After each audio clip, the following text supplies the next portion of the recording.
중국 동포 우원춘에게 무참히 살해된 A씨의 유가족은 지난 2012년 8월 국가를 상대로 손해배상 청구 소송을 냈습니다. 납치 당시 A씨가 경찰에 신고를 했지만 늑장 수사로 무고한 생명이 희생됐다는 게 유족들의 주장입니다. 희생자의 부모와 형제들이 청구한 손해배상액은 모두 3억 6천여만 원. 법원은 1심에서 유가족들에게 1억 원을 지급하라고 판결했습니다.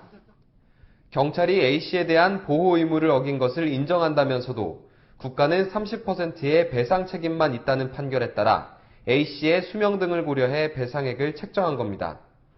그런데 2심에서는 손해배상액이 더 줄어들었습니다. 2심 재판부는 국가가 유가족에게 2,100만 원을 지급하라고 판결했습니다. 재판부는 경찰관이 일찍 수색에 성공해 A씨를 생존한 상태에서 발견했더라도 우원춘의 난폭성과 잔인성을 고려할 때 생존 상태로 구출했을 것이라 장담할 수 없다고 밝혔습니다. 또 국가는 살인이 아닌 정신적 피해에 대해서만 책임이 있다고 판결했습니다. 당시 경찰은 피해 여성인 A씨와 7분 36초 동안 전화가 연결됐지만 1분 20초라고 거짓말을 해 거센 비판을 받았습니다. 휴대전화 너머로 A씨의 비명소리가 들려왔지만 엉뚱한 질문만 하다 귀중한 시간을 허비했다는 비난도 받았습니다. 또 신고 내용과 다른 장소를 수색하는 등 초동 수사에 실패했다는 지적도 많았습니다. 채널A 뉴스 김정호입니다. 변한병 변호사님. 네. 1심하고 2심하고 판결 금액이 차이가 크게 났어요. 그렇죠. 아주 가장 큰 이유는 왜 분명하게 그래요? 갈려졌는데 예. 1심 재판부 같은 경우에는 우리 국민들이 모두 이해하는 것처럼 이 사건은 경찰의 늑장 수사와 초동대처 미흡이라는 중대한 업무상 과실이 발생을 했고 이런 공무원들의 위법행위가 국민들에게 손해를 끼쳤기 때문에 국가 배상 책임이 인정이 되어야만 한다. 네. 다만 이 경우에도 국가가 항상 모든 범죄를 완벽하게 처리해야 되는 것은 아니고 또 재반 상황에 따라서 국가가 어쩔 수 없는 사정은 있기 때문에 손해배상 책임을 좀 제한을 했었습니다. 얼마나 제한을 했어요? 그래서 이제 원래 3억 5천을 청구했는데 예. 30%만 인정을 해서 1억 원 정도만 그 1심에서는 인정을 했습니다. 그러니까 그래도 하더라도 유족 같은 경우에는 30% 정도만 받는 것이 맞다고 보여지고 그럼 국가가 70%는 왜 받을 수 없고 30%만 왜 받을 수 그 점에 없어요? 있어서는 이제 국가가 모든 범죄를 완벽하게 대처할 수 있는 것은 아니니까 네. 112 신고가 된다고 하더라도 국가가 항상 모든 범죄를 대처할 수 있는 것은 아니고 국가도 물리적 한계가 있기 때문에 어느 네. 정도 일반인들도 그 감수해야 될 손해가 있다라는 점에서 70%를 제한을 했습니다. 그 70%는 결국 우원춘이 책임이 있다. 그렇죠. 예, 예. 국가 책임은 한 30% 된다. 뭐 이런 그렇죠. 취지. 예, 그런 취지였는데 항소심 2심 재판부에서는 좀 납득하기 어려운 판결이 나왔는데 예. 만약에 잠깐만요. 국가가 우리 변호사가 보기에도 좀 납득하기 어려웠습니까? 기존 국가배상 판례와 비교하면 조금 납득하기 어려운 건 사실입니다. 그렇습니까? 예. 예. 어떻습니까? 그러니까 2심에서는 너무 이제 정치적으로 판결을 했는데 정치하다는 말은 뭐 그 정치가 아니라 상당히 형식적이고 논리적이고 세밀하게 판단했다는 의미입니다. 예. 근데 2심 재판부 같은 경우에는 우원춘의 난폭성을 고려했다면 그러니까 리포트에 나왔었지만 우원춘의 난폭성을 고려했을 때 경찰이 초동 수사와 늑장 수사를 하지 않고 완벽한 대응을 했다고 하더라도 이 사람은 죽었을 것이다. 즉 인과관계가 단절된다는 거죠.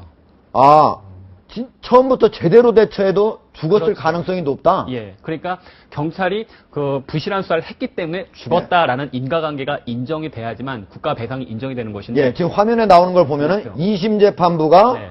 바로 실제로 K양이 생존됐을 그렇죠. 상태로 구출됐을 수 있었다고 장담하기가 어렵다. 가장 그렇죠. 큰 이유는 예. 우원춘의 난폭성 때문에 그렇다. 그렇죠. 이렇게 하면서 줄였네요. 이것을 이제 법적으로 이제 인과관계라고 얘기를 할 수가 있을 텐데 예. 국가가 아무리 수사를 잘 했다고 하더라도 어차피 오원춘은 이 사람을 죽였을 것이다. 예. 예를 들어서 경찰이 제때 출동을 했다고 하더라도 오원춘은 워낙 난폭한 사람이기 때문에 먼저 피해자를 죽여버리고 경찰과 대치를 했을 가능성도 많기 때문에 결국 국가에게 책임을 돌릴 수는 없다. 인과관계가 단절된다라는 판단. 그래요. 저는 좀 납득하기, 수긍하기 어려운데 제가 그때 사회부장을 맡고 있었을 때거든요. 이 예, 사건을 예. 직접 지휘를 했습니다. 취재를. 네. 근데 그때 당시에 그 피해자가 처음에 성폭행을 하려다가 안 되니까 같이 잠까지 잤거든요. 네. 그 시간이 상당히 됩니다. 그러니까 그 사이에 만약에 발견했다면 얼마든지 예. 살아있는 상태로 할 수도 있었을 텐데 재판부가 어떻게 저도 그 점이 좀 납득이 안 가는데 예. 분명히 상당한 시간이 있었는데 그 법관 판사님께서 어떤 생각이신지는 모르겠는데 예. 왜 오원춘의 그 난폭성을 이렇게 과장을 하셔서 인과관계가 단절된다고까지 국가가 제대로 수사를 했더라도 어차피 예. 죽을 수밖에 없다라고 결론을 내려놓으시고 판결을 쓰셨는지 그건 좀 그런- 인정이 안 갑니다. 이해가 좀 안 갑니다. 그렇네요. 그래서 결국에는 그 2심 재판부는 어차피 인과관계가 단절이 되지만 다만 국가가 몇 가지 점에서 법령을 위반한 과실은 있기 때문에 네. 유가족들에 대해서 정신적 위자료만 인정하라고 해서 2,130만 원만 인정하는 판결을 내렸습니다. 아, 그러면 2심 재판부가 어느 부분에 대해서는 국가의 어떤 위법이라고 그걸 인정을 했나요? 예. 그러면 1심, 2심 판결을 좀 명백히 비교해보면 법령 위반인 부분과 법령 위반으로 판단하지 않은 부분도 나눴습니다. 예. 근데 사실 이제 이걸 먼저 조목조목 말씀드리기 전에 예. 기존의 그 대법원 판례에 대해서 제가 그 토론 초기에 납득이 안 간다고 말씀드렸던 것은 기존의 그 국가배상에 관한 대법원 판례 같은 경우를 보면 일단 국가가 의무 위반을 한 사실이 발견이 되면은 국가의 책임을 인정을 하고 예. 다만 그 국가의 의무 위반 사실이 그 손해배상에 얼마나 큰 영향을 끼치느냐 정도에 따라서 책임 제한을 했습니다. 네. 그러니까 이 사건처럼 국가의 책임을 30%만 인정을 하든지 예. 아니면 국가의 의무 위반이 그 피해자의 사망, 피해자의 손해에 심각한 위험이 됐을 경우에는 90%, 100% 인정하든지 그 퍼센테이지를 조정하는 경우가 많았는데 예. 이번에는 지나치게 형식 논리로 접근을 해서 위반과 법령 위반을 했는 부분, 위반을 하지 않았던 부분을 명백하게 검토를 해버리고 예. 그 후에 그 법령 위반이 결국에는 그 인과관계를 단절시켰다라고 판단까지 나갔던 것이죠. 예. 조금 더 얘기를 해보면 예, 대표적인 것만 많으니까 좀 대표적인 예, 것만 예. 좀 설명을 해 주시죠. 그러니까 이제 한 4가지 정도 법령 위반을 점을 들었는데 112 신고 범죄 접수 처리표에 집안이라고 기재하지 않았다.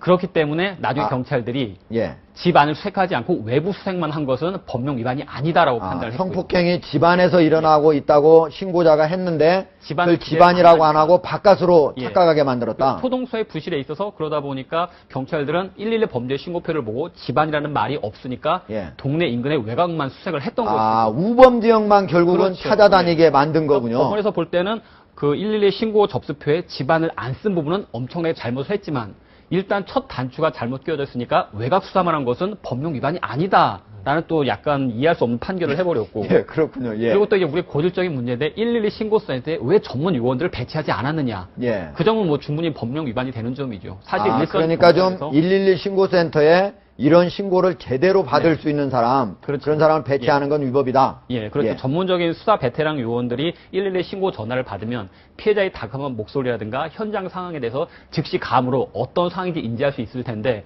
그야말로 한직으로 인식되다 보니까 수사 경험도 없고 그러다 보니까 이거 부부싸움 같은데 라고 혼잣말 했던 것. 그것은 또 법령 위반이 아니다. 잘못 배치했던 것이 위반이었지 그 사람들이 잘못 판단해서 부부싸움으로 오판했던 것은 또 법령 위반이 아니다. 예. 이렇게 지나치게 하나하나 세실의 그 세부적인 사실에 대해서 좀 잘못 판단을 했던 것입니다. 예. 크게 한 두세 가지 그렇게 말씀을 드릴 수가 있을 것 같습니다. 예.